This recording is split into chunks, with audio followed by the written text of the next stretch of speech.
ओंकार जी, सुब्राजी यादव आंग्ल वैदिक स्कूल वार्षिकोत्सव एवं पुरस्कार वितरण समारोह में आसपास से आए हुए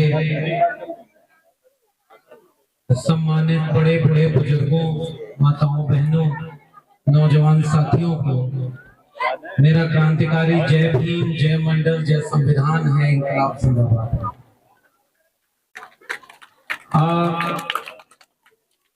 मुझे जैसा पता चला कि सुबह 10 बजे से ये बच्चे बैठे हुए हैं। कितने बजे आए थे?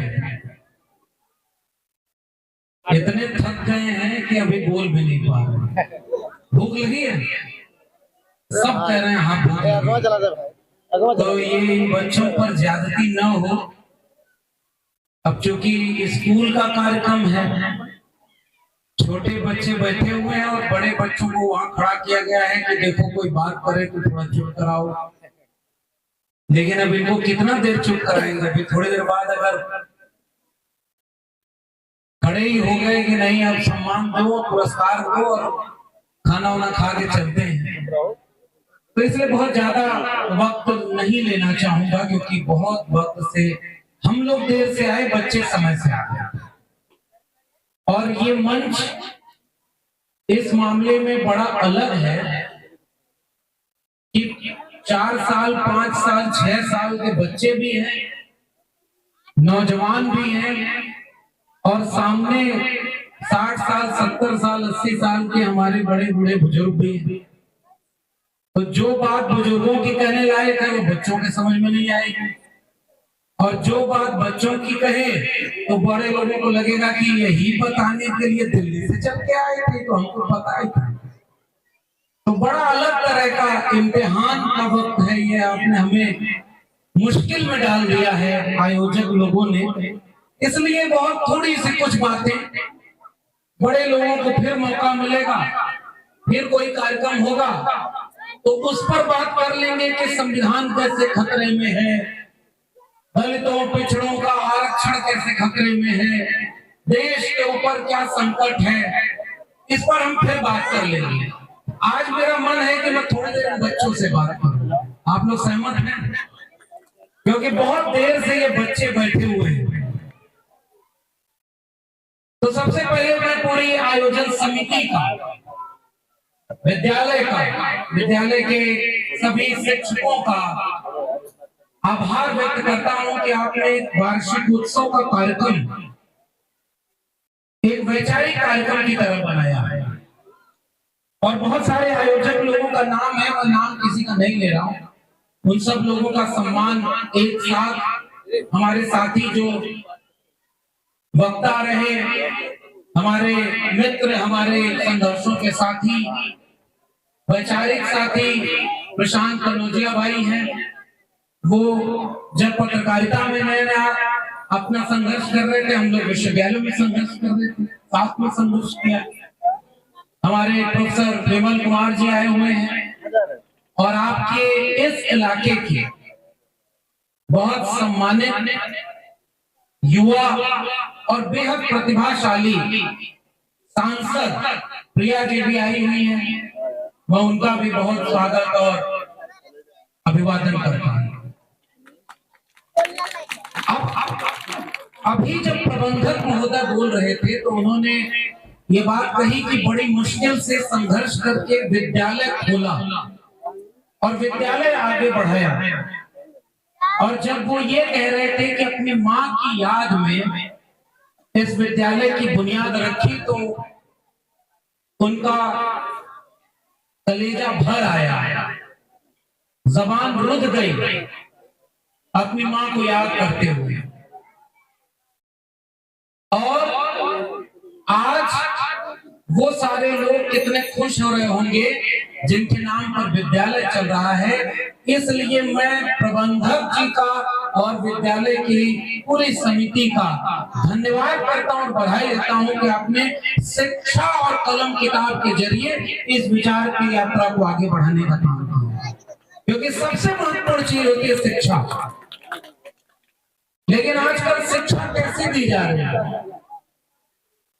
दो तरह की शिक्षा इस देश में है। प्राइमरी स्कूल में, सरकारी स्कूल में बच्चे पढ़ते हैं क से कबूतर, ख से खरहा, ग से गधा, पढ़ते हैं कि नहीं? और उसी समय किसी महंगे स्कूल में कोई बच्चा पढ़ रहा होता है क से कंप्यूटर। अब एक बात बताओ, जो क से कबूतर पढ़ा है और दूसरा जो क से कंप्यूटर पढ़ रहा है, दोनों की शिक्षा एक जैसी है क्या? दोनों बच्चों का भविष्य एक जैसा होगा क्या? इसलिए शिक्षा सबको मिले, ये जिम्मेदारी बाबा साहब डॉक्टर अंबेडकर के संविधान में राज्य के ऊपर थी, सरकार के ऊपर थी कि किसी की जेब में पैसा है कि नहीं है, गरीब है, कमजोर है, दलित है, पिछड़े हैं, किसान है, मजदूर है। अगर पहले कोई नहीं पढ़ पाया तो बच्चों को शिक्षा मिले, लेकिन अब सरकार शिक्षा नहीं देना चाहती और पैसा कहीं और जाता है।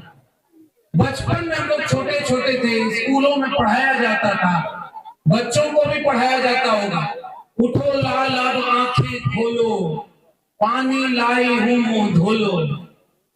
अब जितनी लड़कियां हैं यहाँ, मैं उनको, महिलाओं को एक सवाल पूछता हूँ, शिक्षा में भी कैसे केवल पुरुष को कहा जा रहा, उठो लाल अब आंखें खोलो, लाल को ही पढ़ाया जाए, लाल को ही आगे बढ़ाया जाए।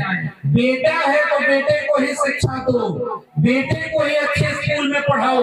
बेटियों के लिए तो ये मुश्किल हो जाती है कि अगर थोड़ी भी उम्र बड़ी होने लगे तो ऐसा लगता है कि वो बोझ बन गई है, उनकी शादी विवाह कर दो।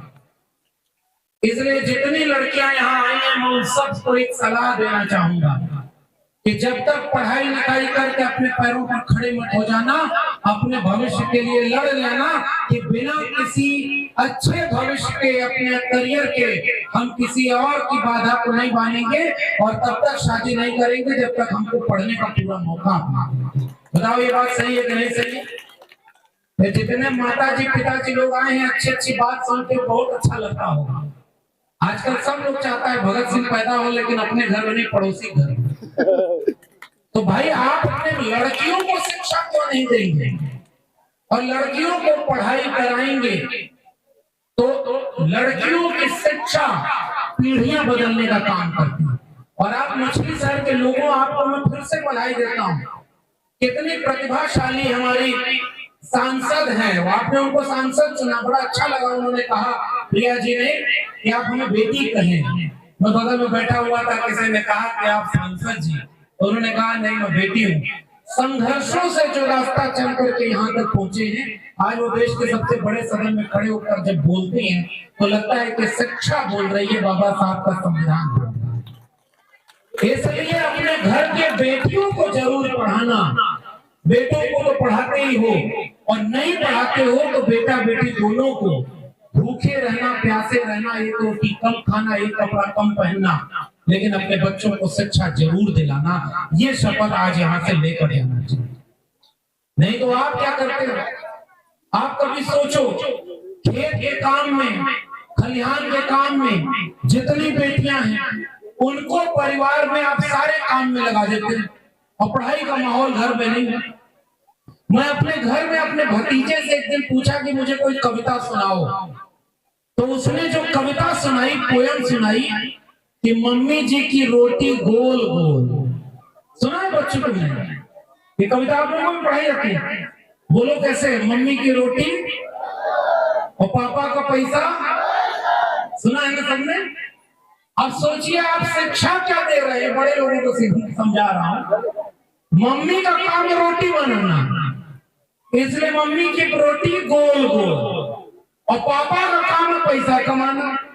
बचपन से ही आपने सिखा दिया, पापा पैसा कमाएंगे, मम्मी घर में खाना बनाएंगे, तो बेटियां आगे चल करके कैसे भविष्य बनाएंगे? आज तो बेटियां भी पैसा कमाएं और वो भी पैसा गोल गोल हो, तब जाकर के देश में आगे बढ़ाओ। और इसलिए हम बाबा साहब डॉक्टर अंबेडकर को अपना नायक नहीं मानते हैं कि उन्होंने महिलाओं को बराबरी का हक देने का काम किया। बाकी आपको जिसकी पूजा करनी है पूजा करिए, लेकिन पढ़िए जरूर कि जिसने महिलाओं को बराबरी का हक दिया है उन वैचारिक पुरुषों को भी अपना नायक बना करके पूछा।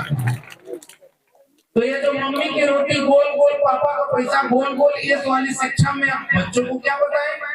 लेकिन बड़े लोग सोचिए कि हमारे उदाहरण कैसे होते हैं। मैं देख रहा था हमारे यहाँ कहा जाता था, करत करत अभ्यास पे जड़मति होत सुजान, और रस्सी आवत जात पे सिर पर पड़त निशान। पुराने लोग जितने हैं सरकारी स्कूल से पढ़ाई किए होंगे, बताइए सही कह रहा हूँ कि नहीं? बताइए आप लोग। जब पहले तो सरकारी स्कूल हुआ करता था और वहीं से अच्छी पढ़ाई करके 8 आना 4 आना रुपया दे करके पढ़ाई कर लिया और आज यहाँ तक पहुंचे। आज सच सच बताइए, अगर जेब में पैसा नहीं है सरकारी स्कूल में अच्छी पढ़ाई होती है क्या?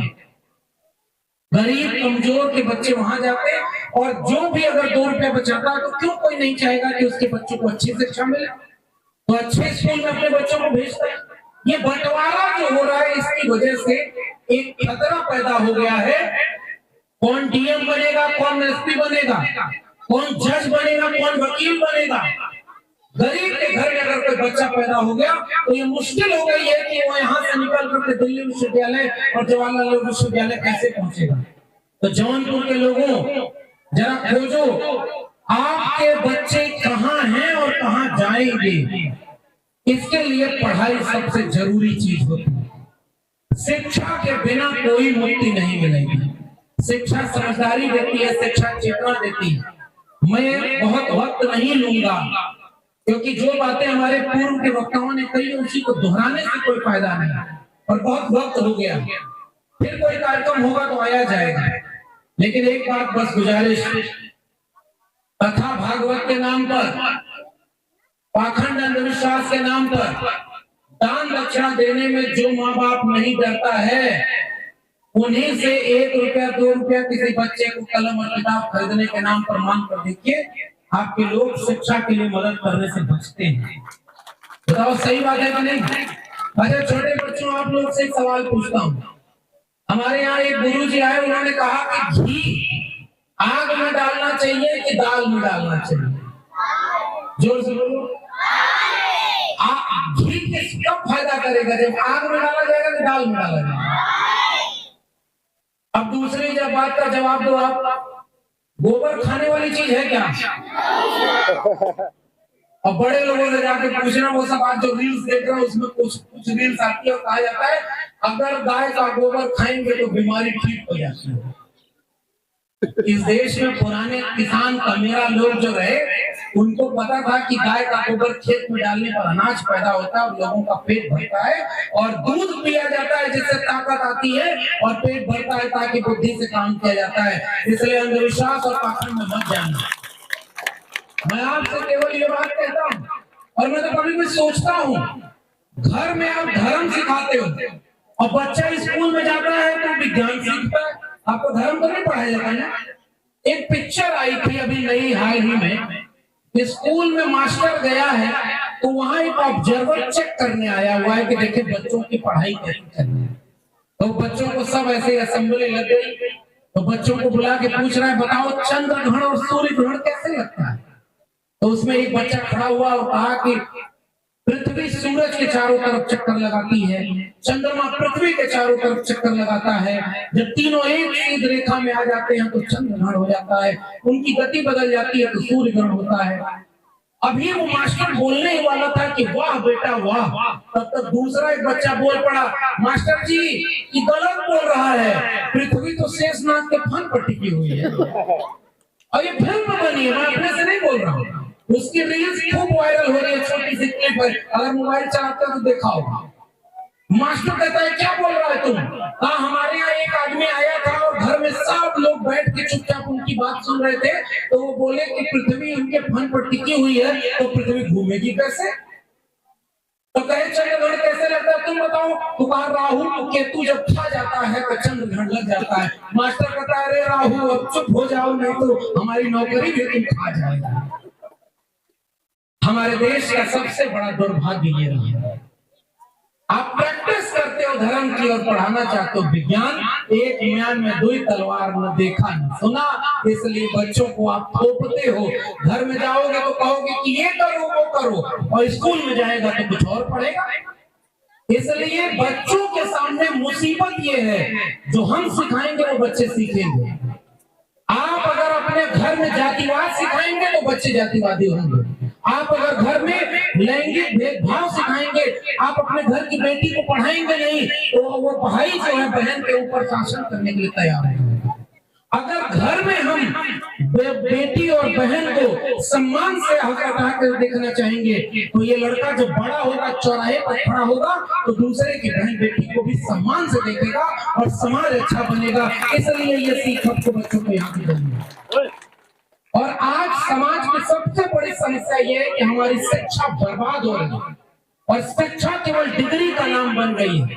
हम तो 14 साल प्रोफेसर रहे थे यूनिवर्सिटी में, अब तो इतना सच बोलने लगे कि उनको मंजूर नहीं हुआ। हमने कहा चलो, ये क्लासरूम से बड़ा, एक क्लासरूम 40 बच्चों का, यहाँ तो 40 करोड़ लोग हमारे समाज में तैयार बैठे, इनके सामने बातचीत करना इससे जरूरी काम करो। इसलिए मैं बच्चों का ज्यादा समय नहीं लूंगा।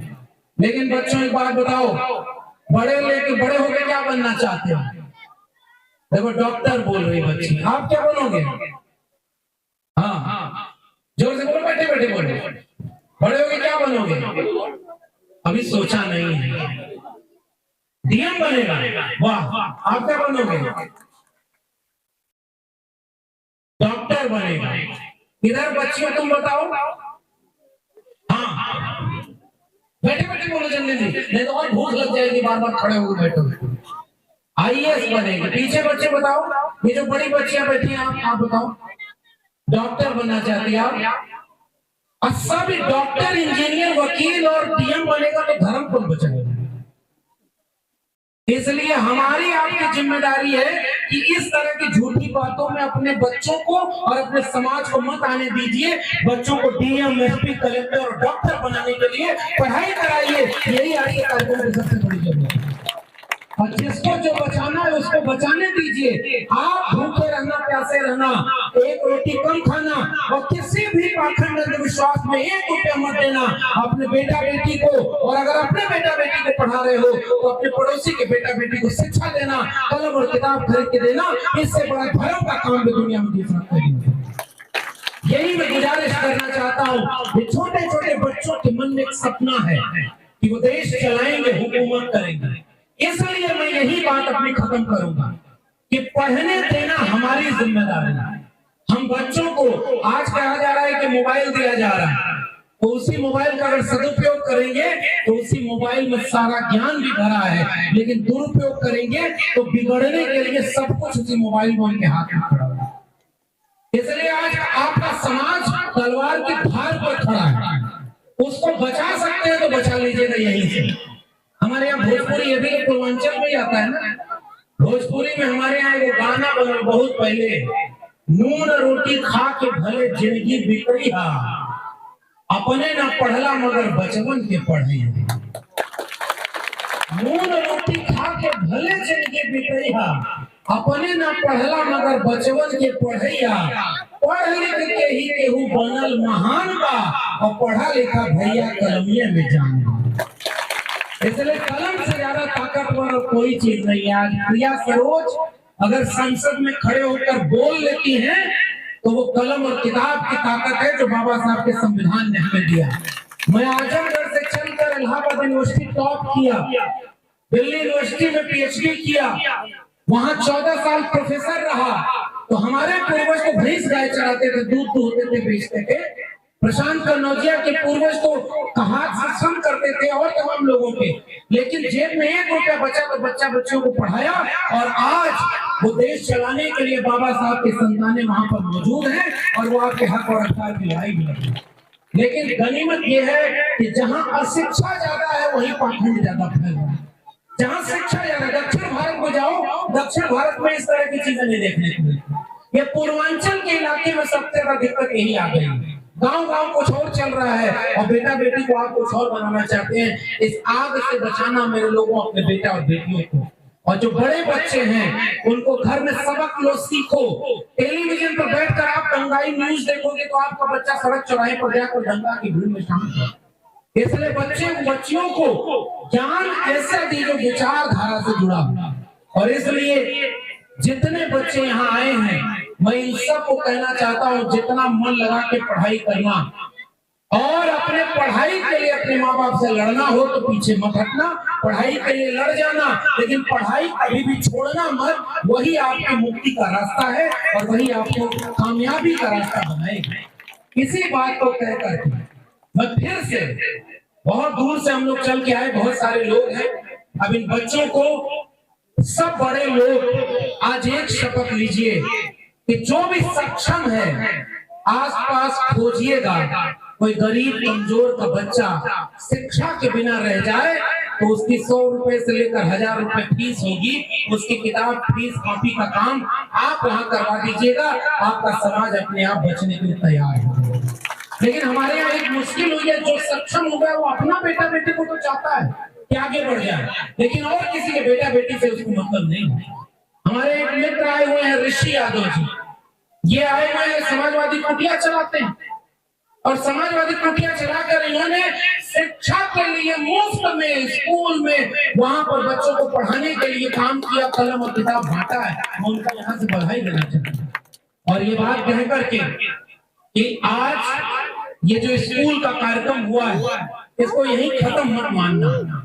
छोटी छोटी बैठकें कियो माताओं बहनों, आपके ऊपर जिम्मेदारी ज्यादा है, वरना कोरोना माता का मंदिर सबसे पहले भारत में बना था। इसलिए आपको धर्म मानना है तो दिल में मानना, धर्म दिल में मानो, जिसको जो मानना है मानो। जब हम तो ये मानते हैं कि अगर दूध में मट्ठा पड़ जाएगा तो वो एक न एक दिन फटेगा जरूर। अगर आप वैचारिक कार्यक्रम में आ गए हो तो बिरसा, फूले, अम्बेडकर, पेरियार, इनके विचार धीरे धीरे समाज में जाएंगे तो फिर कोई समाज तैयार होगा। तभी वो पीडीए के नाम पर एकजुट होगा और अपने हक अधिकार को बचाने के लिए पूरे देश में सबसे मजबूत ताकत बनकर खड़ा होगा। तो जागरूकता फैलाने के लिए आपकी भी जिम्मेदारी है, इसलिए इस जिम्मेदारी को निभाइएगा, कलम और किताब को घर घर पहुंचाइएगा। इसी उम्मीद के साथ कलम बचेगी तो हम बचेंगे, कलम नहीं बचेगी तो फिर आने वाली पीढ़ियां गुलाम पैदा होंगी और फिर 90 के पहले का भारत बनने से कोई रोक नहीं सकता। खटिया पर बैठने का अधिकार सबको नहीं, जाति देखकर शिक्षा, जाति देखकर सम्मान और जाति देखकर के सब कुछ तय होता था। ये तो बाबा साहब के संविधान ने हमें दिया है कि आज सब बाधाओं को तोड़ करके कोई डीएम, एसपी, प्रोफेसर और सब बनने का ख्वाब देखता है। अगर इन बच्चों को हम बचा ले गए, पेड़ पौधा, नदी नाले, आप जगह जमीन, खेत कर खलिहान, आप उनको नीलाम करके बच्चों को अगर सब खरीद के दोगे, उससे उनकी अमीरी नहीं होगी। उनको अच्छी शिक्षा अगर दे दोगे तो ऐसे खेत में पड़े होंगे तो और खरीद लेंगे। इसलिए शिक्षा देने के लिए बाकी सबको कुर्बान करना पड़े तब भी उनको अच्छी शिक्षा देंगे।